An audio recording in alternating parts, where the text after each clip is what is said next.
Hello viewers, இன்னி நம்ம பார்க்க போறது ஒன் பீஸ் எபிசோட் 509 பார்ட் 1.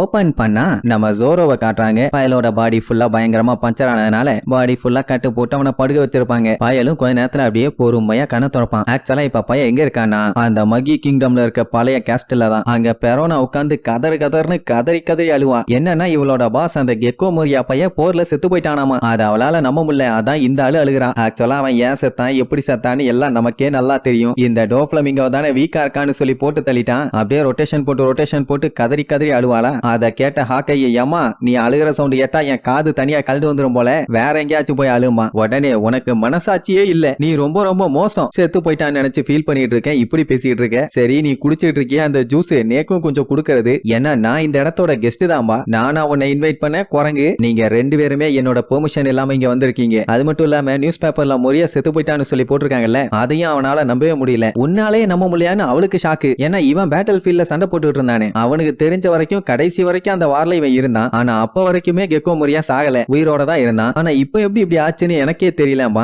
எதுக்கு தேவையில்லாம நியூஸ் பேப்பர்ல இப்படி ஒரு நியூஸ போட்டிருக்காங்கன்னு முழிச்சிட்டு இருப்பாங்களா. அந்த டைம்ங்கும் போது ஜோரோ அந்த ரூம்ல இருந்து பொறுமையா அடிச்சு புரண்டு வெளியில வருவான். பெரோனா வண்டியா திட்டுவா, எதுக்குடா தேவையில்லாம எந்திரிச்சு வந்த, போய் ரெஸ்ட் எடுடான்னு. ஏன்னா பயலோட பாடி ரொம்ப வீக்கா இருக்குது. வந்து நிக்கும் போதே பயங்கரமா மூச்சு வாங்கிட்டு தான் இருப்பான். பெரோனா எதுக்கு தேவையில்லாம நீ இவ்வளவு கஷ்டப்படுற, நீ என்னதான் தலையில நின்னு தண்ணி குடித்தாலும் உன்னால அந்த பப்பூன்ஸ் எல்லாம் ஜெயிக்க முடியாது. வித்தின் செகண்டுக்குள்ள உன்னைய கொன்னுருங்க. சோ சண்டை போட்டு மண்டே உடைக்காத, போய் தூங்கும்பாலா. வாரியல் எடுத்து வாயிலே அடிச்சு விடுவேன். தேவையில்லாம என் விஷயத்துல மூக்க நுழைக்காத, என்ன பண்ணும் ஏது பண்ணுன்னு எனக்கு தெரியும்ட்டு போவான். அவ குசும்பு நீ இப்படி என்கிட்ட பேசுவ, நான் தாடா உன கஷ்டப்பட்டு இவ்வளவு தூரம் தூக்கிட்டு வந்தேன்னு வண்டியா திட்டுவா. ஜோரோவால கொஞ்ச தூரம் கூட நடக்க முடியல, அந்த அளவுக்கு வீக்கா இருக்கான். ஹாக்கையே பார்த்துட்டு எதுக்குடா இவ்வளவு அவசரப்படுற, போய் ரெஸ்ட் எடும்பா. ஆனா அவன் கேட்க மாட்டான். ஏன்னா ஹாக்கை வந்தப்போ லூஃபிய பத்தி சொன்னான்ல, அந்த விஷயத்த கேட்டதுக்கு அப்புறமும் என்னால எப்படி நிம்மதியா இருக்க முடியும், நான் எப்படியாச்சும் அவனை பார்க்க போயே ஆகணும்பா.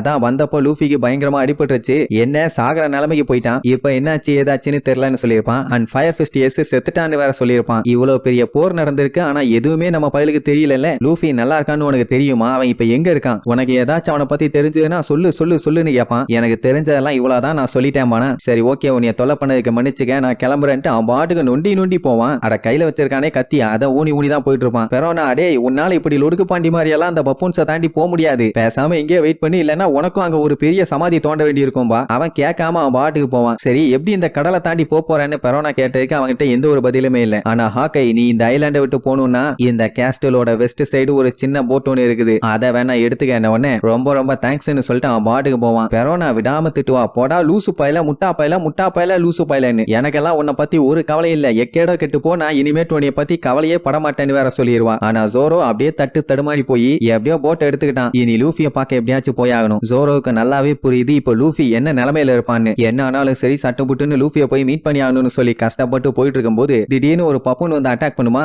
அவன் ஸ்வாட வச்சு அசால்ட்டா அட்டாக் பண்ணி தெரிய விடுவான். அங்க 1-2 பப்புன் இருந்தா பரவாயில்ல, பெரிய கூட்டமே இருக்குது. சோ மொத்தமா வந்து அவனை ரவுண்ட் கட்டிடுங்க. அவனுக்கு நல்லா தெரியும் இந்த இடத்த விட்டு அவனை அவ்வளவு சீக்கிரத்துல அதுங்க விடாதுங்கன்னு. அதனால ஒரு கை பார்த்தலான்னு சண்டைக்கு ரெடியா நின்னுட்டு இருக்கும் போது அங்க ஒரு பப்புன் நம்ம ஜோரோ மாதிரியே 3 ஸ்வாடியை வச்சுக்கிட்டு அட்டாக் பண்ண ரெடியா நிக்கும். என்னடா இதுன்னு பாத்துட்டு இருக்கும் போதே அவனோட ஸ்டைல யூஸ் பண்ணி அவனை அட்டாக் பண்ணும். ஜோரோ அப்படியே அலண்டு போயிருவான், என்னடா நடக்குதுங்கன்னு. அப்படியே அவன் ஃபிளைங்ல இருக்கும்போது அடுத்த அட்டாக் அது டிராகன் ட்விஸ்டர், அதுவுமே அவனோட அட்டாக் தான். சோ இதெல்லாம் வச்சு பார்க்கும்போது ஒண்ணு மட்டும் தெளிவா தெரியுது, இவனோட அட்டாக்குங்க எல்லாத்தையுமே அதுங்க அப்படியே இமிட்டேட் பண்ணுதுங்க. அப்படியே திருச்சடிச்சு வந்து விழுவானா. அவனுக்கு ஓகே அவன் அட்டாக்ல எப்படி எஸ்கேப் ஆகணும்னு நல்லா தெரியும். ஆனா அவன் கஷ்டப்பட்டு எடுத்துட்டு வந்த போட்டை கடைசியில காப்பாற்ற முடியாத மாதிரி ஆயிருச்சு. அதாவது கீழே விழுந்து சுக்கலா உடஞ்சு போச்சு. உடனே ஜோரோக்கு செம்ம காண்டாவும், எவ்வளவு தைரியம் இருந்தா வேற ஒருத்தரோட ஸ்கில்ல காப்பி பண்ணுவீங்க, தேவையில்லாம என்கிட்ட வந்து மோதிட்டீங்கன்னு சொல்லி கொலவெறியோட லுக்குடுவான். அப்படியே அங்க கட் பண்ணி கோட்டைக்குள்ள காட்டுறாங்க. நம்ம பெரோனா அங்கிட்டும் இங்கிட்டும் புலம்பிக்கிட்டே திரிவான். அட ஜோரோ அவளை திட்டிட்டு போயிட்டான்ல, அதனால இங்கிட்டும் அங்கிட்டும் கத்திட்டு திரிவா. எவ்வளவு தைரியம் இருந்தா அவன் நீ எப்படி பேசுவான், நான் அவனுக்கு கண்டி என்னென்னலாம் பண்ணேன், இப்படி பண்ணிட்டு போனதுனால அவன் சாகரதா நல்லதுங்கிற மாதிரி புலம்புவாள. ஹாக்கைக்கு தெளிவா தெரிஞ்சு போச்சு இவ என்ன நிலைமையில இருக்கான்னு. உனக்கு அவ்வளவு கவலை இருந்தா பேசாம நீ போய் அவனுக்கு என்னாச்சு ஏதாச்சுன்னு செக் பண்ண, அப்பதான் கொஞ்ச நேரம் இந்த இடமும் அமைதியா இருக்கும்பா. அவ முடியவே முடியாது, நான் அந்த முட்டாளை பத்தி எல்லாம் கவலையே பட மாட்டேன், செத்து தொலையட்டும்பா. ஆனா உள்ளுக்குள்ள கவலை இருக்குது, கோவத்துல கத்திட்டு இருக்கான். ஹாக்கையை பொறுத்த வரைக்கும் அவன் அவ்வளவு சீக்கிரத்துல சாகர ஆளே கிடையாது, அதனால அந்த அளவுக்கு கவலை கொலையெல்லாம் வேண்டாமானா ஆக்சுவலா குமா அவனை அடிச்சு இவன் இங்க வந்து விழும்போதே அவனோட பாடியில ஏகப்பட்ட டேமேஜ். சோ அவ்வளவு பவர்ஃபுல்லான அந்த பப்பூன்ஸ் கூட சண்டை போட்டா கண்டிப்பா அவன் சாகுறதுக்கு வாய்ப்பு இருக்குன்னு சொல்லுவாளா. உடனே ஹாக்கை அப்படியே முடிச்சுக்கிட்டே உட்காந்துட்டு இருப்பான். அடுத்த செகண்ட் பார்த்தா பெரோனா ஜோரோவை தேட ஆரம்பிச்சிருவா. ஏன்னா அவன் மட்டும் செத்துட்டான், மறுபடியும் இவன் ஹாக்கை கூட இருக்கிற மாதிரி ஆயிரும். ஜோரோவை கம்பேர் பண்ணும்போது அவன் ரொம்ப ரொம்ப மோசம், என்னால முடியலடா சாமின்னு சொல்லிட்டு ஜோரோவை தேடிட்டு இருப்பான். அதே நேரம் நம்ம ஹாக்கைய காட்டுறாங்க. அவன் நம்ம ஜோரோ கூட சண்டை போட்டான்ல, அந்த பழைய விஷயத்தை யோசிச்சு பார்ப்பான். கடைசியில சண்டை போட முடியாது, தோத்துட்டோன்னு தெரிஞ்ச உடனே ஜோரோ ஹாக்கை கையால வெட்டுப்பட்டு சாகிறதுக்கு கூட தயாராயிட்டான். ஏன்னா அந்த டைம் கூட அவன் நெஞ்சில வெட்ட சொன்னானே தவிர முதுகுல வெட்ட விடல. ஏன்னா ஒரு வீரனுக்கு முதுகுல வெட்டு வாங்குறது அவமானம். சோ இது எல்லாத்தையுமே யோசிச்சு பார்த்துட்டு அவன் பாட்டுக்கு ட்ரிங்க குடிச்சிட்டு இருப்பான். இங்க பெரோனா வந்து செக் பண்ணி பாப்பான். எங்கேயுமே ஜோரோ இருந்த மாதிரி இல்ல. ஒருவேளை போயிட்டானா, ஆனா வந்துட்டு போன மாதிரியும் தெரியலையே, மறுபடியும் ரூட் மாதிரி வேற எங்கேயாச்சும் போயிட்டானான்னு ஒரு சின்ன டவுட். அதே நேரம் இன்னொரு இடத்துல காட்டுறாங்க பயங்கரமா கத்தி சண்டை போடுற சவுண்ட். என்னன்னா ஜோரோ வேற லெவல்ல எல்லாத்தையும் வெட்டி வீசிட்டு இருப்பான். அவனால முடியல, பட் இருந்தாலுமே பயங்கரமா சண்டை போட்டு ஒரு பப்பூனோட நெஞ்சில 2 வெட்ட போடுவான். அதுங்க என்னடானா கொஞ்சம் கூட கவலையே படாம